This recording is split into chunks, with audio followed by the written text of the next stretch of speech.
Hello everyone, welcome back to our new blog. કેમ છો બધા? મજામાં?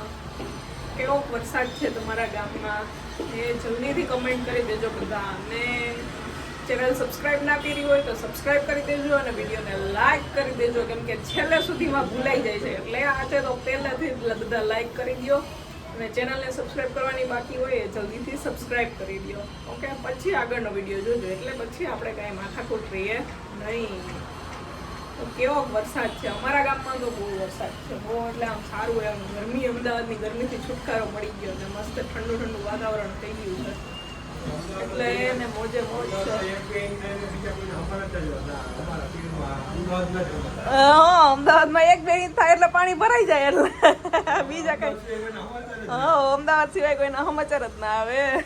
છે બહારનું મસ્ત વાતાવરણ, વાદળા સરસ છે, ઝરમર ઝરમર ચાલુ જ હોય છે.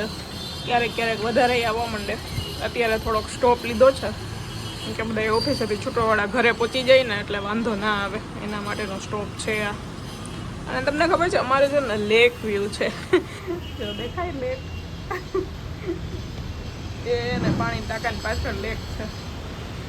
બાકી કન્સ્ટ્રક્શન વ્યૂ તો છે જ, લેક વ્યૂ મસ્ત છે. અહીંયા મસ્ત વાદળ થઈ ગયા ને ત્યારે મજા જ આવી અહીંયા બાલ્કનીમાં ઊભીને જોવાની. બાકી એટલે અમારે જવું ના પડે. શું લોનાવલા, પુણે હતા ત્યારે તો લોનાવલા જ હતા. અહીંયા અમદાવાદવાળા બધા આબુ જાય છે. હજી તો અમે તો ઘણા ટાઈમથી આબુ ગયા નથી. કરવું પડશે કંઈક પ્લાનિંગ જલ્દીથી. ફ્રેન્ડ્સ બધા કમેન્ટ્સ કરી દો કે જવું છે આબુ, તો ચલો કંઈક કરીએ પ્લાન આબુનો, બરાબર ને? અને બાકી એઝ યુઝ્યુઅલ સાંજ થાય એટલે એક જ પ્રશ્ન બધાના ઘરમાં, જમવાનું શું બનાવવું? બરાબર ને? તમારે પણ આ જ પ્રશ્ન હશે જ. એટલે આજે થોડું ઘણું યુટ્યુબ, ઇન્સ્ટાગ્રામ ખેલું, શું બનાવવું. અમારા ઘરમાં તો શાક હોય, નોર્મલ સબ્જી રોટી કે એવું તો કંઈ ખાય નહીં, એટલે કાંઈક થોડુંક યુનિક કરવું પડે. બધી રોજ તો શું નવીન બનાવવું? પછી તરેલું કેટલું ખાવું, ફ્રાય કરેલું બધું. બ્રેડ નહીં કેટલું ખાવું બધું. અઠવાડિયામાં એક વખત બ્રેડ હાલે, એક વખત તરેલું આવે, પછી તો બીજું શું કરવું? ઢોકળા મુઠિયા ને એવું તો શ્યામને ભાવે નહીં. પાછું અમારા સાહેબને એવું બધું બહુ ભાવે નહીં, એટલે થોડુંક રીએ પ્રોબ્લેમ તો રહેવાનો જીવનમાં. તો આજે નક્કી કર્યું છે કે રાજસ્થાન બાજુ જઈએ. પંજાબી, ચાઇનીઝ ને ઇટાલિયન ને એવું બધું તો બનતું હોય. આજે મેં કીધું હાલો ને નજીકમાં જ બધું જતાઈએ રાજસ્થાનમાં, રાજસ્થાનનું કંઈક બનાવીએ. એટલે નક્કી કરી છે બેસન ગટ્ટાની સબ્જી.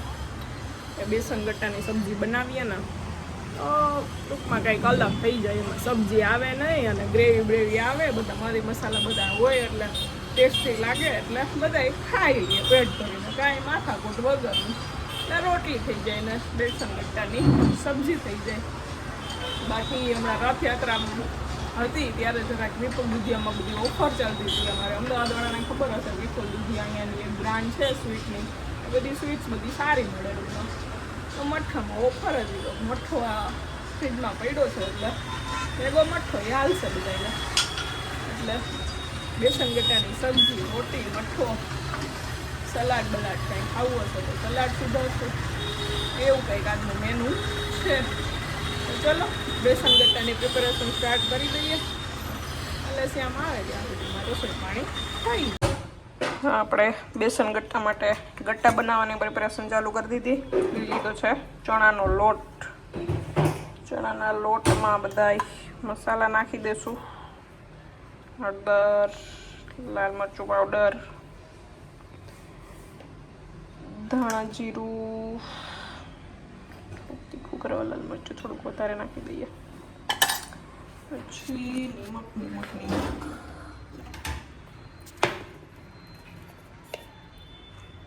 ટેસ્ટ મુજબ નિમક,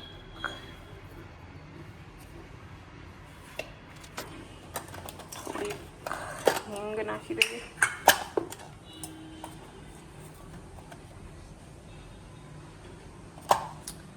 પછી ચણાનો લોટ છે એટલે હજુમાં તો નાખવા જ પડશે, એટલે થોડાક અજમા. ખબર નહીં રાજસ્થાનમાં કેવી રીતે બનાવતા હોય, અજમા બજુમાં નાખતા હોય કે ના નાખતા હોય, પણ આપણે તો આપણી રીતે બનાવીએ. એના પછી આવશે થોડીક કસૂરી મેથી. આપણે સ્ટોરેજ કરીને રાખીએ છીએ મેથીનો, થોડીક નાખી દઈએ, સારો ટેસ્ટ આવે કસૂરી મેથીનો. અને બાકી ગરમ મસાલો લઈ લઈએ. ગરમ મસાલા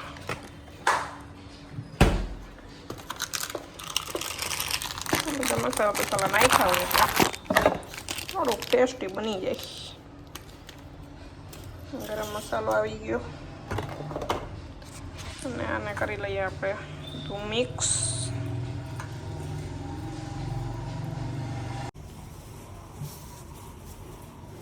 ચપટીક નાખ્યા છે મીઠા સોડા, થોડાક જ નાખવાના, બાકી તો નતરી પછી ફાટી જશે. અને આવશે ઘી, ઘીના લીધે મસ્ત ટેસ્ટ આવશે. જાજુ ના થઈ જાય જોજો, બાકી તો વળી બાઈની સરખું થાય ને. અને મીઠા સોડા નાખ્યા છે એટલે થોડુંક આવશે દહીં. એનાથી જ આપણે લોટ બાંધવાનો છે. બધું પાણીની જરૂર પડશે નહીં. ડો થઈ ગયો છે રેડી. અહીં કન્સિસ્ટન્સી રહેશે. હવે એના ગટ્ટા બનાવી લઈએ આપણે. અને એને આપણે પાણીમાં ઉકાળવાના છે, એટલે એના માટે મેં ઓલરેડી પાણી ગરમ કરવા મૂકી દીધું. કેમ કે ઠંડા પાણીમાં ના નખાય, એને ઓલરેડી ઉકળતું પાણી હોય એમાં અંદર નાખીએ એટલે મસ્ત બફાઈ જાય. તો આવી રીતે પાટલા ઉપર થોડુંક તેલ લગાવીને ગટ્ટા વણી લીધા છે, એટલે હવે મસ્ત થઈ ગયા. અને પાણી પણ ઉકળી ગયું છે. પાણીમાં બોઇલ કરવા માટે આપણે નાખી દઈએ.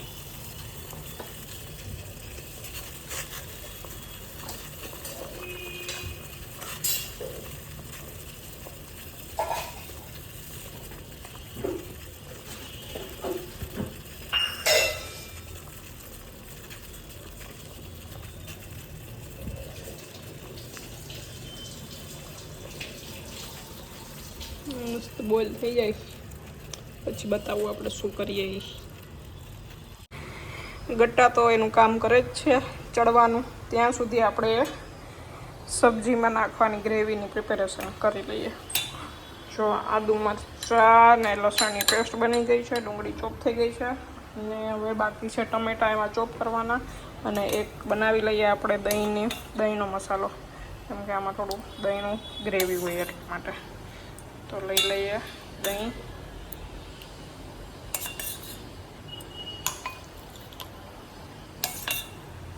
જેટલી ગ્રેવી વધારે કરવી હોય એ પ્રમાણે દહીં લેવાનું. પછી વધારે ઓછું તો થઈ જશે.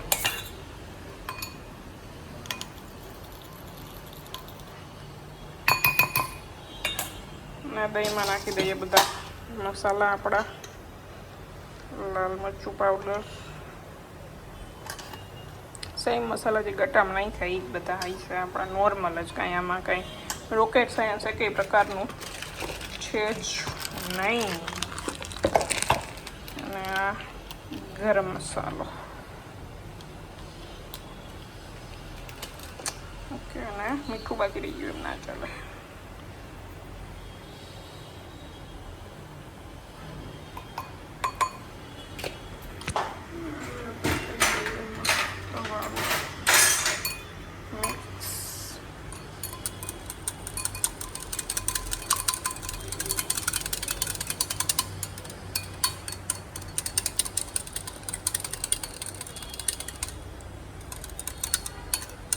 મસ્ત થઈ ગઈ છે રેડી. દહીં અને રાખી દઈએ સાઈડમાં. બધા ટાઈમે ડાયરેક્ટ નાખવાનું જોઈએ, બરાબર. જો ઉપર આવા ફોડલા થઈ જાય ને મસ્ત, એટલે સમજવાનું કે તમારા ગટ્ટા પરફેક્ટલી પાકી ગયા છે. મેં કરી દીધો છે ગેસ બંધ, એટલે બધું પાણી નીચે બેસી ગયું છે. અને આ પાણી ફેંકી નથી દેવાનું છે. This is not a wastage water. આને આપણે યુઝ કરવાનું છે, સબ્જીમાં નાખવાનું છે. અને ઘણા લોકો ડાયરેક્ટ આના પીસીસ કરીને સબ્જીમાં નાખી દેતા હોય છે, અને ઘણા ફ્રાય કરીને નાખતા હોય. ફ્રાય કરીને નાખીએ તો થોડું ક્રિસ્પી બને અને પછી તમારે સ્ટોર કરવો હોય બીજા દિવસ માટે ફ્રીજમાં તો એ પણ થઈ શકે. તો અમારે થોડું ક્રિસ્પી વધારે ભાવે એટલે એને આપણે કરશું એના કટકા કરી અને ફ્રાય અને પછી સબ્જી બનાવશું. તો ચલો અને કાઢી લઈએ અને એના પીસીસ કરી લઈએ. વરાળ નીકળે છે ગરમા ગરમ લઈ લીધા છે મેં અરે અને હવે મસ્ત પીસ કરી લઈએ. જો અંદરથી આપણે જોઈએ ને મસ્ત અંદરથી પણ પાકી ગયું છે.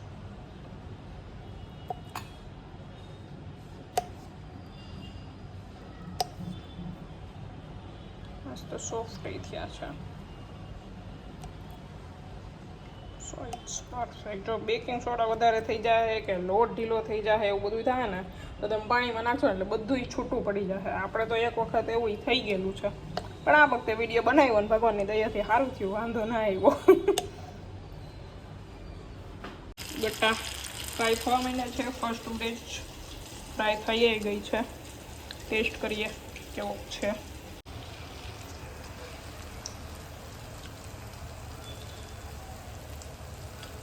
બહુ મસ્ત છે હા. અને જે આપણે તેલના બદલે જે મોણમાં ઘી નાખ્યું છે ને એનો જે ટેસ્ટ આવે છે ને એકદમ સુપર્બ એમ અનબીટેબલ ટેસ્ટ છે. બહુ મસ્ત. હવે તમે બનાવો ને ઘી નાખવાનું મોળમાં, તેલ નહીં નાખવાનું. એના લીધે જે ઘીનો મસ્ત ટેસ્ટ આવશે. હા હા મજા આવી જાય. અને તેલ ગરમ હતું ને તો મને ઈચ્છા થઈ ગઈ લસણિયા ગાજર કરવાની. લસણની ચટણી તો હતી જ ફ્રીજમાં અને ગાજર સુધારી લીધા. એમાં નાખી દીધું મરચું, ધાણા જીરું, નિમક, લસણની ચટણી છે અને હવે એમાં નાખી દેવાનું છે આપણે ડાયરેક્ટ ગરમા ગરમ તેલ. એટલે એ જે ગાજર થાય છે એક નંબર મજા આવી જાય. તેલવાળો ચમચો છે અને તેલ છે ગરમા ગરમ. ગરમ તેલ લઈ અને આની ઉપર નાખી દેવાનું થોડુંક અને પછી એને મસ્ત હલાવીશ અને મોજ આવી જશે. મોજ થઈ ગયા ને મસ્ત ઇન્સ્ટન્ટ ગાજર લસણિયા. મજા આવી ગઈ. ફ્રાય થઈ ગયું છે. આદુ મરચાંની પેસ્ટ રેડી છે, ટમેટા રેડી છે, ડુંગળી રેડી છે, દહીં રેડી છે. હવે કરી લઈએ આપણે ફાઇનલ વઘાર. વઘાર માટે તેલ મૂકી દીધું છે અને તેલમાં થોડું ઘી પણ તમે એડ કરી શકો. અને એમાં નાખી દઈએ આપણે કઢી પત્તા, જીરું,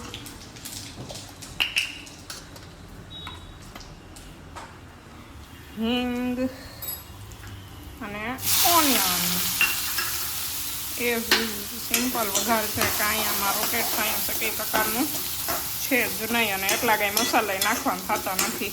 રાઈ નાખી શકાય પણ અમારા સેમ રાઈ ખાય નહીં એટલે હું રાઈ નાખતી નથી. એકેય શાકમાં તમે જોજો અમારા વઘારમાં ક્યાંય રાઈ નહીં હોય.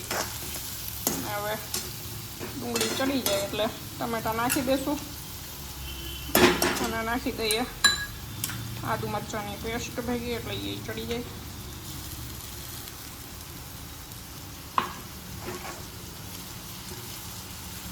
આદુ મરચાં અને લસણ.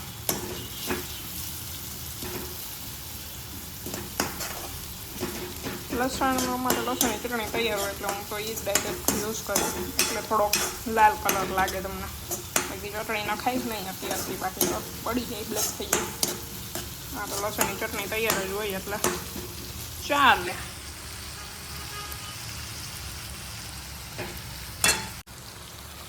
ડુંગળી મસ્ત ચડી ગઈ છે. હવે એમાં નાખી દઈએ ટમેટા.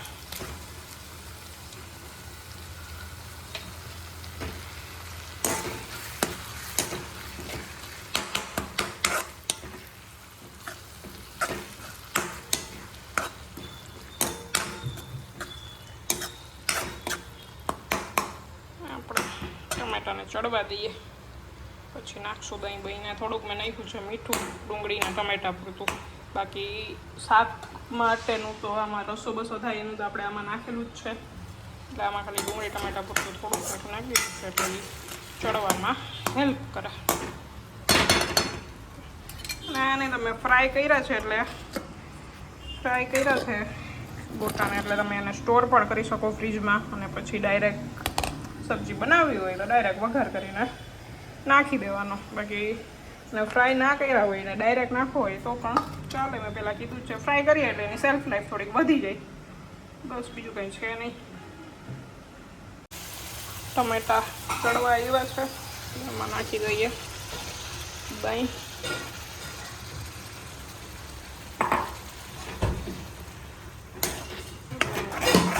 હવે ચડવા દેવું, તેલ છૂટું પડે ને ત્યાં બી દહીંને મસાલાને ચડવા દેવાના એટલે દહીં ચડી જાય. સાઈડમાં તેલ છૂટું પડી ગયું છે, દહીં ને ટમેટા ને બધું ચડી ગયું છે. પછી આપણે જે આપણે જેમાં વઘાર્યું નહીં, કાંઈફું તો નહીં, પાણી આપણે ફેંકી નથી દેવાનું, રાખવાનું છે અને એને આમાં અંદર નાખવાનું છે. એનાથી શું થાય કે રસો ઘાટો થાય, કેમ કે એમાં ચણાના લોટનું પ્રમાણ હોય ને એટલા માટે જરૂર પડે એટલું નાખવાનું, કેમ કે ગટ્ટા આવશે એટલે થોડુંક પાણી તો શોષશે જ.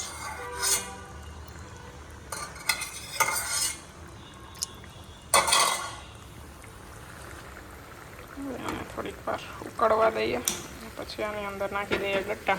અને હજી એમ થાય આપણે ગટ્ટા નાખીને કે હજી થોડોક ઘાટો રસો કરવો છે, એકાદું ગટ્ટાને સ્મેશ કરીને નાખી દેવાનું એટલે મસ્ત ઘાટું થઈ જાય.